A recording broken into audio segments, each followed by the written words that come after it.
سبحانك إني كنت من الظالمين. Assalamualaikum warahmatullahi wabarakatuh. Bismillah walhamdulillah wassalatu wassalamu ala rasulillah wa ala alihi wa sahbihi wa mawala. La hawla wa la quwwata illa billah. Puja dan puji syukur mari kita sama-sama panjatkan kehadirat Allah Subhanahu wa taala yang masih memberikan kita begitu banyak nikmat, baik nikmat zahir yang dapat kita lihat maupun nikmat batiniah yang hanya kita dapat rasakan dan kita syukuri. Salawat beriring salam semoga tetap tercurah karibaan junjungan kita Nabiullah Muhammad sallallahu alaihi wasallam yang telah menghantarkan kita dari zaman yang penuh kejahiliaan menuju ke zaman yang penuh dengan ilmu pengetahuan, yaitu dinul Islam. Teman-teman seiman seperjuangan, insyaallah pada kesempatan kali ini akan melanjutkan pembelajaran tahsinul Quran, di mana kita akan mempelajari tentang makharijul huruf. Makharijul huruf ini sangat penting karena jika kita tidak bisa membedakan tempat keluarnya huruf-huruf tersebut, maka akan tertukar antara satu huruf dengan huruf yang lain. Antara huruf tersebut memiliki tempat keluarnya masing-masing, sehingga apabila kita mengeluarkan dari tempat yang kurang tepat, akan rancu apakah itu huruf yang mirip-mirip atau huruf-huruf yang tidak boleh tertukar.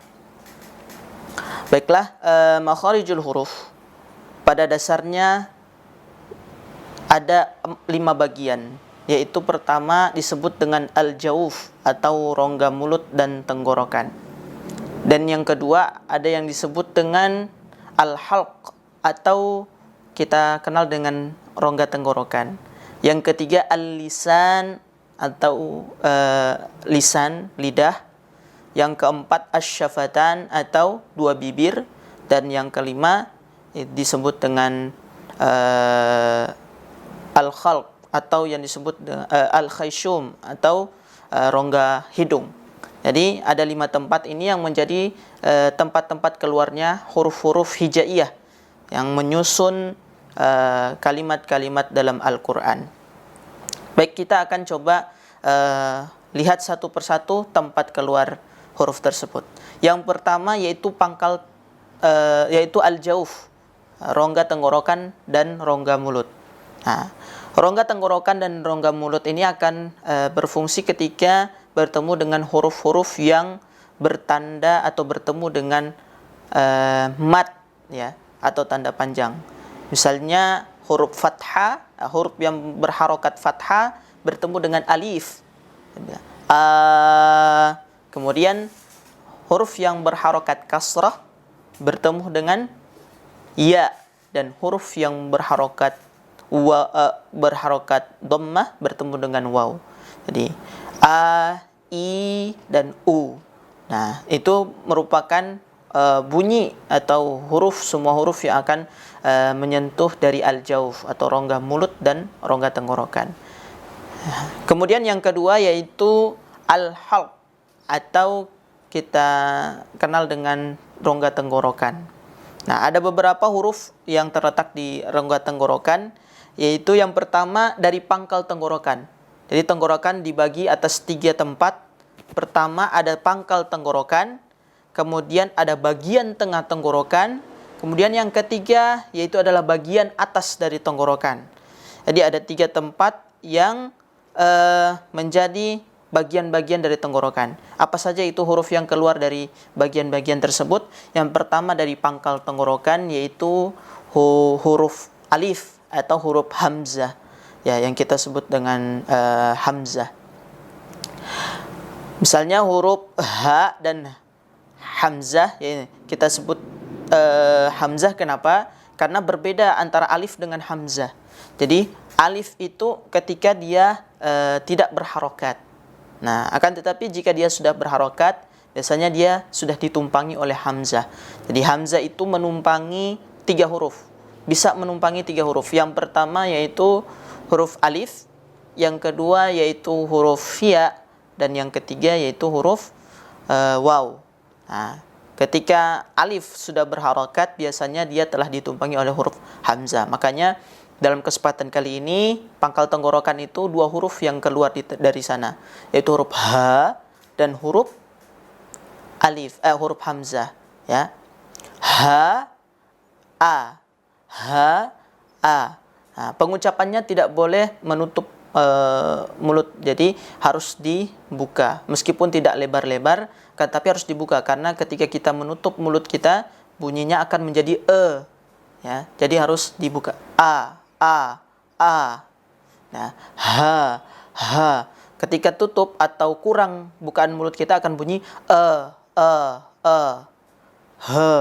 Jadi harus kita buka mulut kita. Jadi biasanya dalam belajar Al-Quran diawali dengan senam mulut atau untuk memperlancar pengucapan huruf-huruf kita. Jadi ada dua huruf di pangkal tenggorokan, yaitu huruf ha dan huruf a. Jadi ketika disebut dengan huruf ha tebal, ya biasanya disebut dengan huruf ha tebal, itu keluarnya di pangkal tenggorokan. Bagaimana cara mencari pangkal tenggorokan? Contohnya kita mengucapkan huruf a, ha. Nah, dan yang perlu diingat bahwasanya kesalahan pada umumnya ha itu tidak boleh terlalu ditekan. Nah, tidak terlalu ditekan karena ha itu adalah huruf yang ringan pengucapannya. Salah satu huruf yang pengucapannya ringan. Jadi ha. Namun yang diperbaiki adalah tempat keluarnya. Nah, karena bisa jadi dia akan tertukar dengan ha atau ha tipis, ya. Ya, bunyinya tipis. Nah, kenapa berbeda? Karena tempat keluarnya berbeda. Kemudian kita lanjut ke tempat yang kedua dari tenggorokan, yaitu di tengah tenggorokan. Jadi setelah pangkal, tengah. Di tengah tenggorokan ada dua huruf. Yang pertama huruf a dan yang kedua huruf ha. Ha. Nah, jadi kita bisa rasakan jika kita seorang laki-laki, bisa kita pegang seperti benjolan yang ada di leher, kemudian di sana ada getaran ketika pengucapan huruf ha dan huruf a. Ha, a. Dan bisa dilatih satu persatu. Nah, penting sekali untuk dilatih karena makhorijul huruf itu tidaklah ilmu yang instan untuk diterapkan. Jadi perlu satu persatu huruf yang akan kita latih. Misalnya pada hari ini sampai minggu depan kita latih huruf ha. Nah, ketika sudah merasa nyaman dengan pengucapan huruf ha tipis, kemudian kita ganti dengan huruf a. Ya. A'udzu. Nah, jadi perlahan-lahan akan tapi selalu berprogres. Jadi perlu ada pembiasaan. Ha dan a. Kemudian yang ketiga atau tempat yang ketiga dari tenggorokan yaitu bagian atas tenggorokan. Nah, bagian atas tenggorokan ini ada dua huruf. Yang pertama huruf gha dan huruf kha. Jadi tempat keluarnya sama. Kha. Ya. Semakin bergetar atau bunyinya terdengar seperti ketika kita sedang membersihkan tenggorokan kita, semakin bunyinya terdengar, maka akan semakin bagus. Kha. Getarannya akan semakin kuat dan kita akan semakin fasih dalam mengucapkan dua huruf tersebut. Nah, itu 6 huruf yang berada di tenggorokan. Kemudian kita melanjutkan kepada tempat yang ketiga, yaitu al-lisan atau di lisan. Yang pertama ada yang dinamakan dengan pangkal lidah paling belakang. Jadi ketika kita belajar makharijul huruf, maka kita akan mencoba memulai dari paling bawah, mulai dari pangkal tenggorokan, ya, bukan di dada ya, tapi di pangkal tenggorokan, kemudian naik ke tengah, kemudian naik ke atas, kemudian kita masuk ke paling belakang dari pangkal lidah, yaitu masuk ke al-lisan. Yang pertama, yang paling belakang itu adalah huruf qaf. Huruf qaf, ya. Pangkal lidah paling belakang pada posisi menempel langit-langit bagian yang lunak. Nah, atau daging paling belakang setelah tenggorokan. Nah, itu ada pengucapan huruf qaf, qa, qa. Al-Qur'an, ya. Qaf. Kemudian kita maju lagi tempatnya, maka akan ketemu dengan huruf kaf. Jadi tidak sama ka, ko, ka, ya. Ka dan ko itu berbeda. Ko lebih ke belakang, kaf lebih ke depan. Nah, ini kemudian yang akan sangat membedakan yaitu dua huruf ini yang memiliki sifatul huruf yang berbeda. Nah, yang satu tebal, yang satu hamas. Jadi akan terdengar kaf itu seperti ada sisa nafas kita. Allahu akbar, Allahu akbar. Jadi seperti ada sisa nafas. Itu namanya sifatul huruf hamas. Nanti akan kita pelajari ketika kita membahas tentang sifat-sifat dari huruf atau huruf-huruf hijaiyah. Kemudian qaf tebal. Jadi sifat tebal itu atau isti'la yang kita sebut dalam ilmu tahsinul Quran, itu semuanya akan cenderung berbunyi vokal o, ko, aqqa. Misalnya was-samaa'i wat-tariq. Jadi kalau dahulu pernah kita pelajari tentang hukum bacaan qalqalah, ya, semuanya memantul, betul memantul. Tapi ada yang perlu kita tambahkan yaitu tentang sifatul huruf. Jadi ketika dia huruf isti'la, maka pantulannya juga isti'la. Tidak langsung memantul seperti misalnya huruf qalqalah yang lain yang tidak memiliki sifat isti'la. Misalnya huruf ba, ya.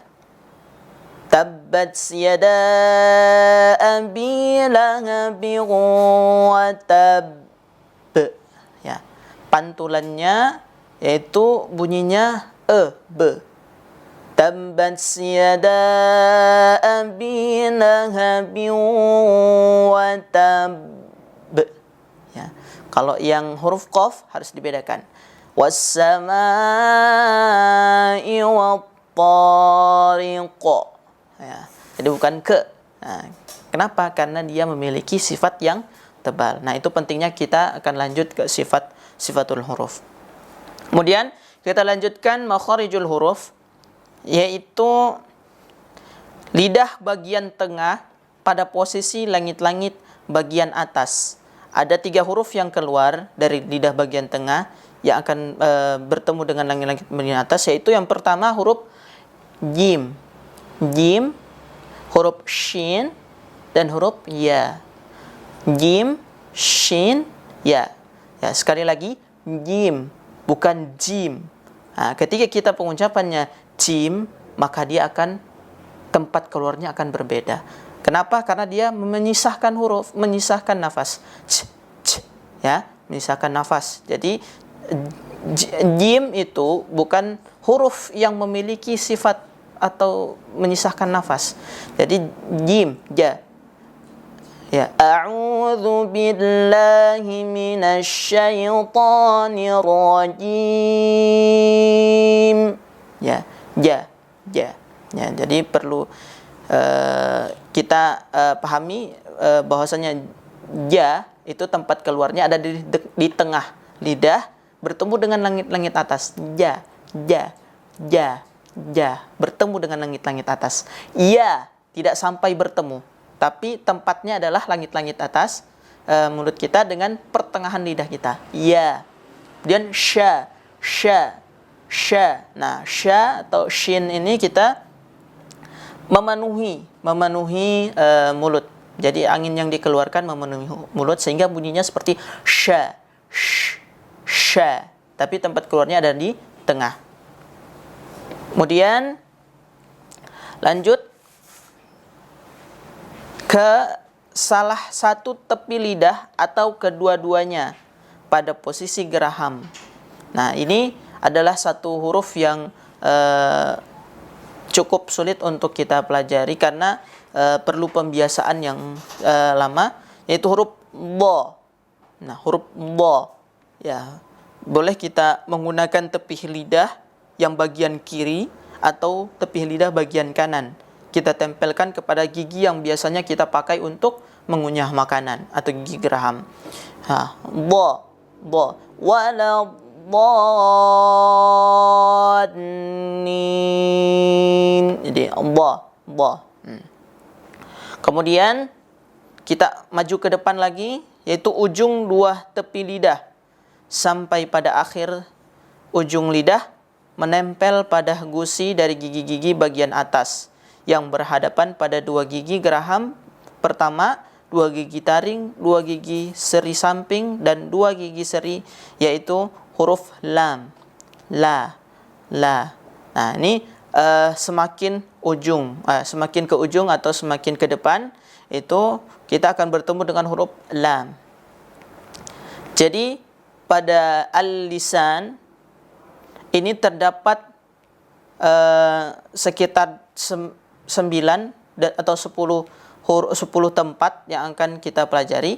Jadi yang pertama coba kita ulang, yaitu di pangkal, yaitu huruf qa.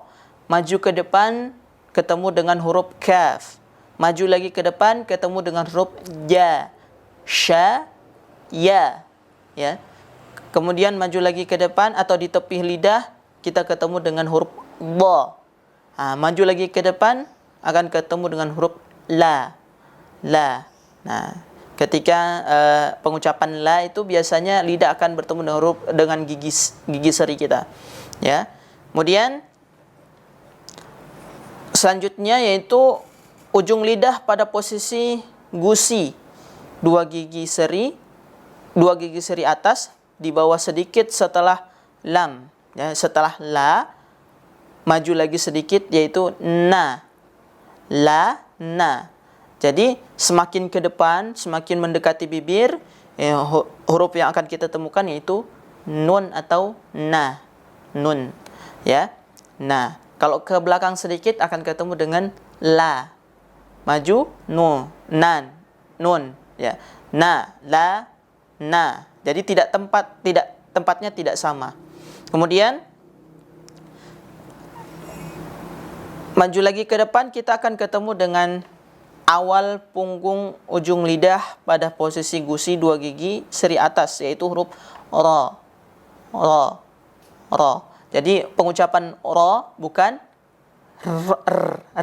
ya, bukan r, ya, tapi getarannya ada di gigi seri, ya. Ujung lidah pada posisi pangkal dua gigi seri.